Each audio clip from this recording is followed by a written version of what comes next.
Hello friends, నా పేరు సరస్వతి అండి.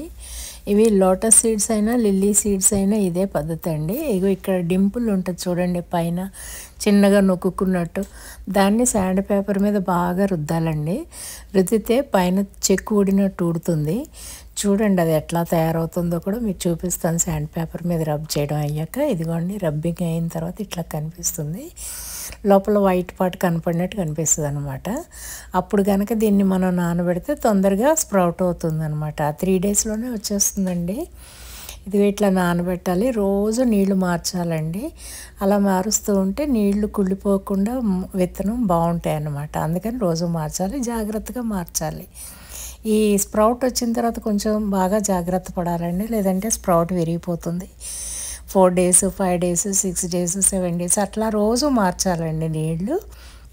అలా మార్చిన తర్వాత 8th డేకి ఆకులు పైకి వచ్చేస్తాయండి, చక్కగాను నీళ్ళల్లో తేలటం మొదలెడతాయి అన్నమాట. అలా వచ్చినప్పుడు మనం దాన్ని ట్రాన్స్ప్లాంట్ చేసేసేయాలి. మట్టి తీసుకోవాలండి, రాళ్ళు ఎక్కువ లేకుండా చూసుకోవాలి. నేను పాట్ ఇన్ పాట్ మెథడ్ చూపిస్తున్నాను. చిన్న పాట్లో ముందు ఇలా వేలు పెట్టి కన్నం పెట్టి వీటినేమో జాగ్రత్తగా పెట్టి చిన్నగా నొక్కాలండి, మరి గట్టిగా నొక్కేయకూడదు, మొక్క విరిగిపోతుంది. అలా 2 పాతేసాక దీన్ని తీసుకెళ్ళి పెద్ద పాట్లో పెట్టేసేయాలండి. పెద్ద పాట్లో పెట్టే ముందు దీంట్లో మనం గ్రేవెల్ వేయచ్చండి. అంటే చిన్న చిన్న కంకరాళ్ళు కానీ గులకరాళ్ళు కానీ మన ఇష్టం అండి. దానివల్ల మట్టి పైకి రాకుండా ఉంటుందన్నమాట. పెద్ద పాట్లో పెట్టి దీన్ని తీసుకెళ్ళి తర్వాత నెమ్మదిగా నీళ్లు పోయాలన్నమాట. అలా పోయటం వల్ల ఏమవుతుందంటే మట్టి పైకి లేవకుండా ఉంటుంది, చక్కగా చూడటానికి కూడా చాలా బాగుంటుంది. తర్వాత మీకు ఇష్టమైతే అజోలా వేసుకోవచ్చండి.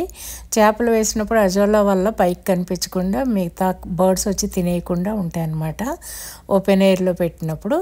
మా టెర్రస్ మీద ఎప్పుడు అది ప్రాబ్లం అండి. Thank you very much for watching. Please subscribe.